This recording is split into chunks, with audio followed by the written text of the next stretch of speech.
Coucou les révolutionnaires! Aujourd'hui, on va vous parler d'un sujet qui nous tient très à cœur, le sexisme. Mais le sexisme contre qui? Aujourd'hui, c'est évident, c'est les hommes qui sont les plus grandes victimes du sexisme. Entre les quotas qui privilégient les femmes, entre les hommes qui passent leur temps à devoir travailler pour la famille, pour les femmes, pour les enfants, la vie n'est vraiment pas facile quand on est un homme. Ah ouais, t'as peut-être raison en vrai. Dans cette vidéo, on va voir pourquoi tout ça c'est Complètement faux. complètement faux. On va commencer par donner une définition complète du sexisme. On va ensuite voir en quoi le sexisme c'est systémique et se retrouve à tous les niveaux de la société. Et pour terminer, on va vous expliquer en quoi le concept de sexisme anti-homme, c'est un mythe qui sert à entretenir la domination des femmes dans notre société. Ne commencez pas ces mauvaises manières. Là, on va parler sérieusement. Oh. Regardons d'abord les définitions du dictionnaire. Pour le Larousse, par exemple, le sexisme, c'est une attitude discriminatoire fondée sur le sexe. Pour l'internaute, c'est une discrimination envers une personne en raison de son sexe. Peu importe lequel, du coup, il n'y a aucune référence qui est faite par rapport au rapport hiérarchisé entre les sexes. Mais nous, évidemment, on va pas s'arrêter aux définitions simples d'un dictionnaire, on va aller beaucoup plus loin et on va chercher à vraiment savoir ce qu'est le sexisme.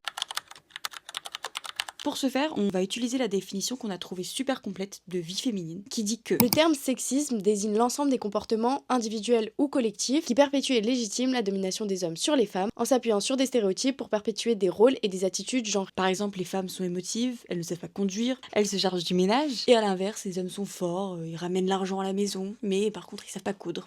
C'est dommage. En fait, le sexisme, c'est un peu comme l'huile dans une machine. Ça permet aux violences faites aux femmes de fonctionner. Concrètement, imagine un engrenage géant qui représente la domination masculine où du coup un sexe domine l'autre. Pour que cette machine tourne, il faut du sexisme. Des idées, des paroles, des comportements qui entretiennent l'inégalité entre les hommes et les femmes. C'est ça qui rend possible les discriminations, le harcèlement et au pire, les violences. Sans ce sexisme, cet engrenage il s'arrêterait.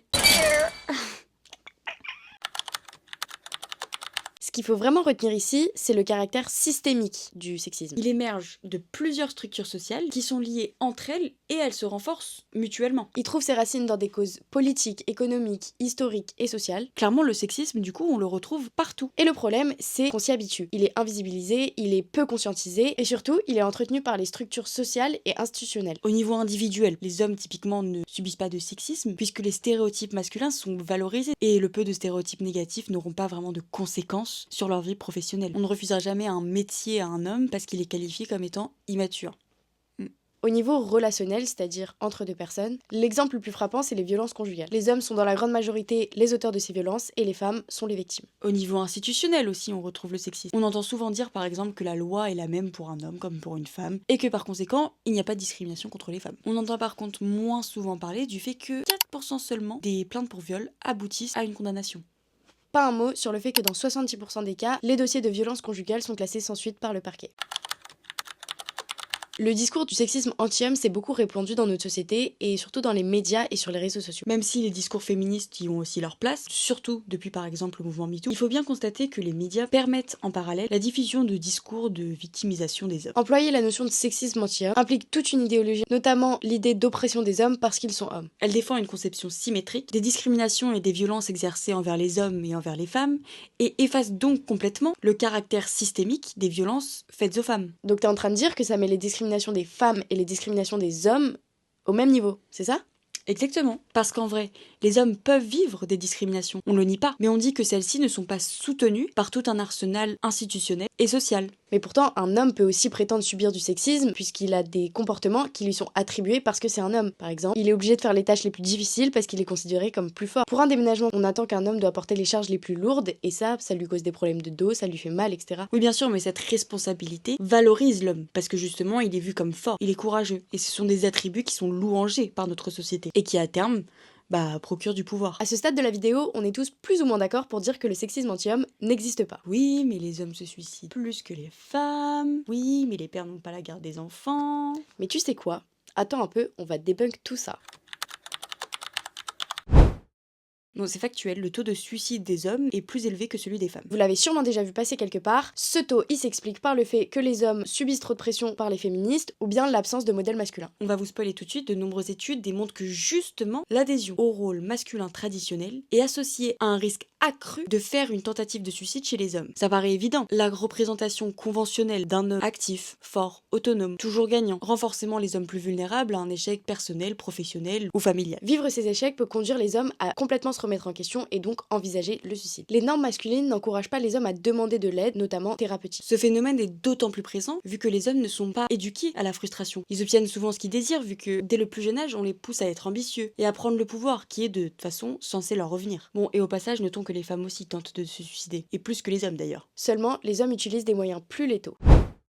Un autre grand point des masculinistes, c'est la garde des enfants. On retrouve de nombreux groupes de pères divorcés ou même juste séparés qui demandent que la garde des enfants soit partagée, ce qui signifierait surtout que ces pères n'auraient plus besoin de verser la pension alimentaire. Et clairement, ce sujet de la pension alimentaire, c'est ce qui est le plus présent dans les discussions de groupes de parole de pères divorcés ou séparés. Au-delà de savoir donc qui aura la garde des enfants, le sujet principal c'est clairement qui déboursera le moins d'argent. Et les statistiques nous montrent que les parents s'entendent à l'amiable dans la très grande majorité des cas. Soit environ 80 à 85% des cas en France. Et le tribunal ne fait qu'entériner cet accord. Le père voit souvent son ou ses enfants un week-end sur deux, ou a un simple droit de visite. Et en plus des 80%, dans 10% des cas, un des deux parents ne se présente pas au tribunal. La cause est alors jugée par défaut en faveur de la partie qui est présente. Et comme vous en doutez, dans 75% des cas, c'est le père qui ne se présente pas au tribunal. Constatant l'absence du père, les juges ont alors tendance à accorder la garde à la mère qui est présente. Alors récapitulons, si l'on retranche les 80% des règlements à l'amiable, des 10% de jugements par défaut, il reste environ 10% de vraies batailles juridiques entre les pères et les mères. Dans ces cas, il est vrai que les juges ont tendance à accorder la garde à la mère, surtout quand les enfants sont plus jeunes. Cette décision n'est ni influencée par la misandrie ou le féminisme, mais c'est plutôt justement par une conception conservatrice des rôles parentaux. Aux yeux de beaucoup de magistrats, la petite enfance reste quand même un domaine féminin et maternel. Un autre point qui est considéré comme du sexisme anti-homme, c'est l'éducation. Selon certains, le fait que les garçons réussissent moins bien à l'école que les filles serait dû au sexisme anti-homme. L'école mettrait en avant un modèle pédagogique féminin qui dévaloriserait l'identité masculine. Présentée comme plus active, agressive, voire même guerrière. Mais cette théorie est loin de refléter la réalité. Tout d'abord, le genre est loin d'être le facteur le plus important. Clairement, le racisme et les classes sociales, donc richesse, pauvreté, influencent largement plus les résultats scolaires. Ensuite, oui, les femmes réussissent mieux à l'école, mais elles s'orientent aussi vers des filières beaucoup plus limitées. À diplôme égal, elles s'insèrent moins bien sur le marché de l'emploi par exemple. Et elles gagnent moins que les hommes, même à qualification égale. Mais du coup, je sais pas trop si on peut appeler notre réussite scolaire une victoire. Enfin, ça a été démontré que justement, les filles et les garçons qui adhèrent fortement aux normes de masculinité ou de féminité ont plus de risques d'échec ou de décrochage scolaire. Pour les garçons par exemple, celui qui est turbulent, bagarreur ou centré sur le sport a moins de chances de réussir à l'école. A l'inverse, les garçons studieux sont parfois moqués comme étant efféminés, ce qui peut donc décourager leurs efforts. Ce serait donc une société patriarcale et sexiste qui pousse les garçons à un échec scolaire.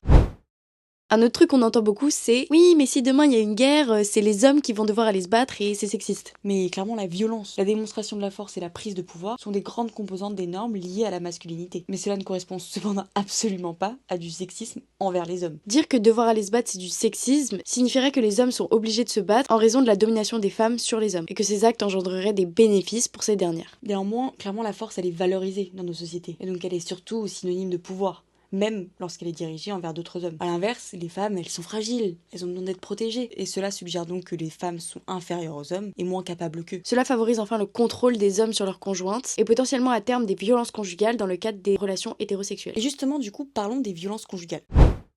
Le mouvement des hommes prétend que les femmes sont tout autant autrices des violences conjugales que les hommes. Cette symétrie de genre dans la violence domestique est empiriquement vraie, mais seulement si vous demandez aux hommes et aux femmes si, au cours de l'année écoulée, ils ont déjà utilisé l'une des tactiques de violence physique. Mais si vous posez des questions comme à quelle fréquence, quelle est la gravité, Qui a initié, ou alors avez-vous utilisé la violence pour vous protéger, alors le taux de violence domestique revient à ce que nous savions depuis le début. à savoir l'écrasante majorité des violences est utilisée par les hommes, à la fois contre les femmes et également contre d'autres hommes. Les femmes représentent 87% des violences conjugales. En 2021 par exemple, 143 morts violentes ont été recensées au sein du couple, dont 122 féminicides, soit 85%. Bon, et de toute façon, on va pas se mentir, ces mouvements masculinistes ne sont pas réellement préoccupés par les hommes victimes de violences conjugales. Leur vrai objectif est clairement de lutter contre le féminisme. Ces hommes font référence à la violence des femmes faites aux hommes pour discréditer toute tentative de discuter des violences des hommes faites aux femmes. Et de toute façon, bien au contraire, ces hommes glorifient souvent une masculinité virile, agressive, violente, qu'ils associent aux armes à feu, à la guerre et à l'armée. La phrase not all men revient souvent dans les débats publics. Certains hommes vont nous dire oui, mais pourquoi tous nous mettre dans le même panier? On n'est pas tous des agresseurs. Mais donc pourquoi cet argument pose problème? Selon cet argument, les hommes seraient des individus bien et qui aiment les femmes. Les hommes violents et agresseurs seraient des anomalies, des exceptions. Mais alors si la majorité des hommes sont bienveillants avec 50% de la population qui sont des femmes, pourquoi le patriarcat domine-t-il encore autant? Bah clairement beaucoup continuent de profiter de leurs privilèges masculins sans agir. Et puis de toute façon en vrai c'est quoi un homme bien? Faire la vaisselle de temps en temps, ne pas les insulter, ne pas les frapper, ne pas les violer, ne pas les tuer, c'est pas ça être un homme bien. Tout ça c'est juste normal. Clairement faut arrêter de glorifier le minimum. Ces hommes qu'on qualifie de pères formidables ou de maris aimants ne font que leur devoir en tant qu'être humain décent. Et clairement on n'a pas besoin de médailles pour ce comportement. Mais du coup, pourquoi not all men c'est un problème? Bah clairement, dire not all men fait porter la responsabilité uniquement sur les individus. Et ça ignore que les hommes en tant que groupe bénéficient d'un système d'oppression, le patriarcat. En disant all men, les femmes ne disent pas tous les hommes sont dangereux, elle dit simplement que toutes les femmes peuvent avoir peur. La question n'est pas de pointer du doigt un individu, mais de remettre en cause un système qui profite à une classe, celle des hommes. Pour ce qui est du combat pour l'égalité, beaucoup d'hommes restent absents et on les attend toujours. Pour conclure, je pense qu'on peut dire que le sexisme anti-homme n'existe pas. Et que justement c'est très dangereux pour le combat de l'égalité homme-femme. En tout cas, on espère que cette vidéo elle vous a plu. Et si vous avez des questions, n'hésitez pas à les poser en commentaire, même des sujets de vidéo, etc. On vous attend nombreux. Bisous.